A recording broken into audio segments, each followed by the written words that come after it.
So today's river talk is about a very painful thing. Families. A lot of times we think that a family is the place that we're loved. I think it's because of Hollywood, it's because of TV series, and a lot of times it's the most dangerous place for you to be. And in my case, I went back to a place and I wanted things that they can't find. Like it's like somebody told me once, it's like expecting to make a silk purse out of a pig's ear. It's really difficult for me to realize that the family is not going to provide for me a place of safety, a place of. It's actually going to be quite the opposite. I think it can even go to more extreme. There are people that found themselves being assaulted in families, within families, either by siblings, by parents, by one of them, distant relative, or. We really have to realize that if you've had a very bad experience with family, as an adult person, of course, the family is where you come from, where you learn the first things about human beings, and it's very natural that you should go back to that primary place and seek answers, but you're not going to find answers. It's like going back to a boyfriend after you broke up and you want him to tell you the truth. How many people will tell the romantic partner the truth? What is the truth? Why did you leave me? Why didn't you love me? It's the same way. Dysfunctional people are not able to explain. And if they were not dysfunctional, then you wouldn't be in this situation. Because if people are not dysfunctional, they're able to communicate in an effective way, and you don't feel manipulated, you don't feel cheated, you don't feel misunderstood. Because with healthy people, there's no place for not understanding, for cheating, for cheating. Yeah. And it's like in my family there was a lot of cheating, financial cheating is a way of it's also psychological damaging, because it means that you're not worthy. We are more worthy than you. And for me it's really sad, because it shows a lack of compassion, it shows a lack of values, it shows a lack of understanding of very basic values that you just don't take from a family member anything. And the fact that you could just steal things and like feel good about it, like I deserved it, I don't know, it's something very, very sick. And it's very typical of, I think, lots of families where there's a lot of money, and the money is supposed to be a substitute. I also have this tendency, not like very wealthy people, but I always, when I feel bad, I buy something, like a cup of coffee. Sometimes it's a cup of coffee. Sometimes it used to be clothes when I had more money. I'm always buying myself something, a book. And thank God I'm not in a situation where I'm financially able to compensate anymore. But also my own children, I always gave them stuff. I always felt like I have to give them stuff. And it took me a while to figure out that you don't have to give stuff to anyone. You don't have. Still, sometimes it's a sort of way of not being able to relate emotionally. And you think, oh, if I buy a present, then I'm. And you know what? You don't have to give anybody anything in a relationship. You know, it's all about an emotional exchange, isn't it? So it's not about buying. And if you feel like you have to buy something, if you feel like the emotional transaction is through buying, then yeah, it's like and the problem is also to feel isolated. Like in the family you have these situations where you feel like you're all alone and they're together, because a lot of times in families there's dynamics that they scapegoat a member, and often it's the person who tells the truth, the person who says things that nobody wants to hear, and they'll just scapegoat that person and they'll talk about them. And in this case you really have to distance yourself, because every information, like let's say you have a difficult time and you'll say it, they'll use it against you. It's not about being paranoid. It's about just that's what they're going to do, because everything about you is to be abused. They have named you the punching bag, and you're not going to get out of this. Once they decided you're the punching bag, you're the punching bag.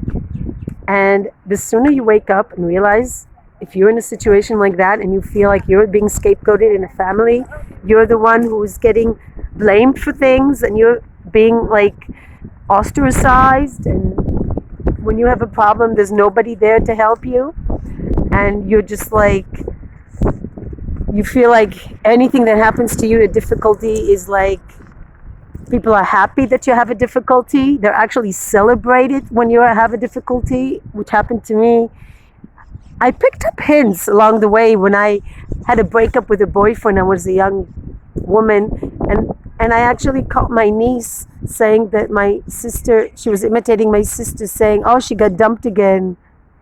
And with such glee, with such happiness. It's like, and it seemed normal for me that I will be dealt with mockery. And sometimes I watch comedies, and sometimes they exaggerate and they make it seem like it's almost normal, this dysfunctional families. That's what comedies often do.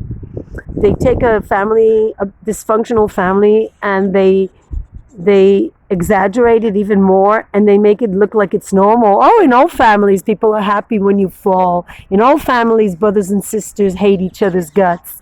No, that's not true at all. And I think that's what I've learned from watching comedies. I was flooding my brain with comedies, and a lot of them take place in families, and they always take dysfunctional families and make them even more dysfunctional. And then it looks, oh, everybody's laughing, so that's normal. See, it happens in all families. No, that's not okay. It's never okay to abuse anyone. It's never okay to laugh when somebody falls. It's not a joke. And the problem is that once you live in this atmosphere of dysfunction, you think it's everywhere. You suspect everyone. You become, every time you have a conflict with anyone, it wakes up the dormant dragon, and you begin to blame yourself, think you deserve it, because you're the punching bag. See yourself as the punching bag, and that's very, very dangerous, because if you see yourself as a punching bag, you will attract people that want to punch you, because there's a lot of people that are angry out there, and when they see a punching bag, they just punch them. So if you want to break this negative cycle, you really do have to do some talking therapy, and it's going to be painful as hell, but you really have to deal with it. And if you by chance don't want to do therapy, there are other ways. Keeping a diary, keeping your thoughts, speaking to people that you trust, and trying to realize that you shouldn't go near people that abuse you. You should stay away from them. And the fact that you're attracted to people who have been abusive towards you shows you that you still have a problem. There's no way you should be contacting anyone who's been abusive to you, whether telephone or nothing. You should just stay away from them. And I think this is probably the key to a reason why some people are like stalking people, because they just can't break the bond from connection to people who ignore them, or who disconnect from them, or disengage from them. It comes from a deep place.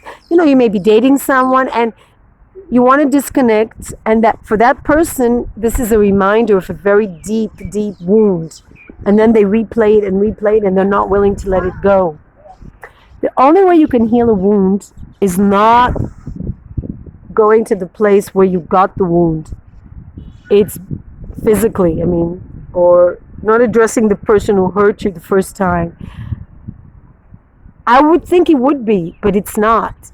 Because people that are aware wouldn't treat you like that. They would have a communication with you. But the problem is that these abusive people also don't have the language to express it, because abusive people don't really work on themselves. They don't really feel the need to deepen their understanding of themselves. A person who's aware, self-aware, works on having a communication that conveys words, and they work on expressing emotions in a way that they can be understood, and they work on communication within and without, and between people and within themselves. So I've been finding it very, very difficult at the moment to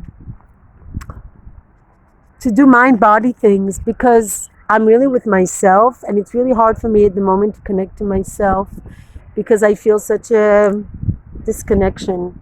This coronavirus has also led to me not being able to distract as I usually would by walking in crowds. It's getting so much better. We're now in a much better stage, and people are out there, and things are going to go back. But I think this coronavirus made me aware that you know exactly who is the one who are going to care about you.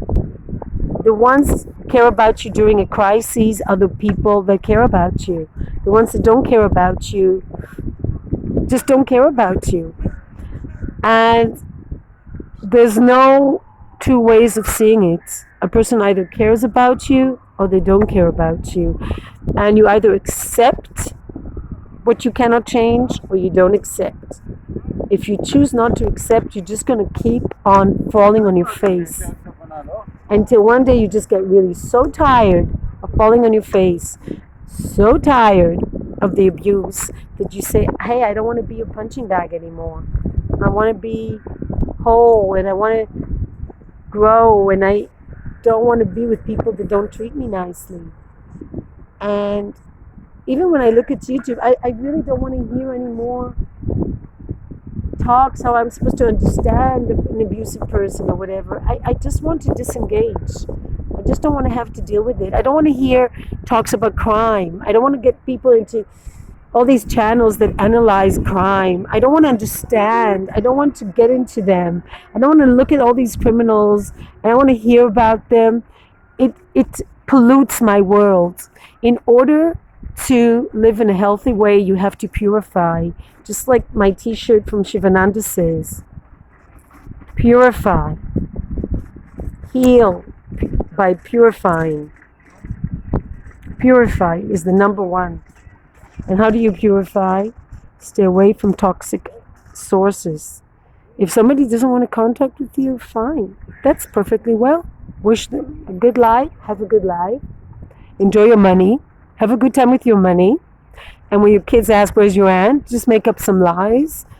Abusive lies. Say she's crazy. That usually works. It's always the crazy aunt. You know the crazy aunt or the crazy uncle? They're always, oh, they're too crazy for us. We're normal. We're fine. We're great. We're fine, upstanding citizens. And then one day the children dig in the attic, metaphorically or not, and then they discover the family secrets. That actually the uncle or aunt weren't that crazy, but it's just that there's been some stealing, there have been some cheating and lying, mostly lying. And it all goes together. It's like a connection, you know? It's like lying and stealing and cheating and abusing. It all goes, and dysfunction. It's just all the same.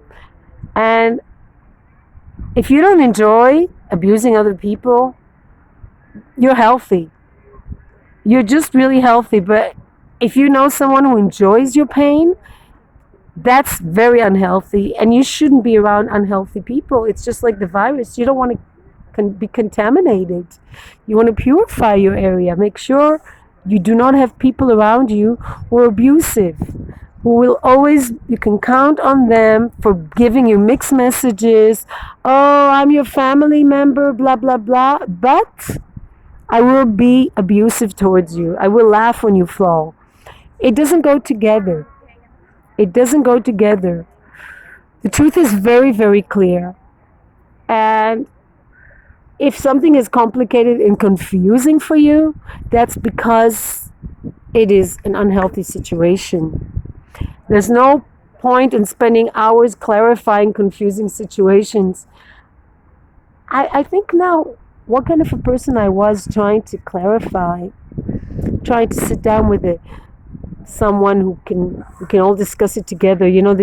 Sometimes there's these family therapies where you think you could sit down with someone and you can clean up your relationship, but if a person doesn't have respect for you, what is there to clean up? If a person doesn't think you deserve honesty and they just continue their lying. But just remember this: who is ever abusive towards one person will be abusive to other people. Abuse is not a one person deal. Just like, how can I say it? The way the sun shines and it shines on everybody, the same thing with abuse. A person who abuses one person will abuse others. Darkness is also not just in one place, it's everywhere. So when you're with an abusive person, don't take it personally. It's not about you. It doesn't mean that you are supposed to be abused, that this is God said you're going to be abused. It's just the way abusive people behave. It has nothing to do with you personally. They will be abusive towards anyone that they can. And the stress is that they can. They don't get anything out of them. They usually are only scared of people that can manipulate better than them.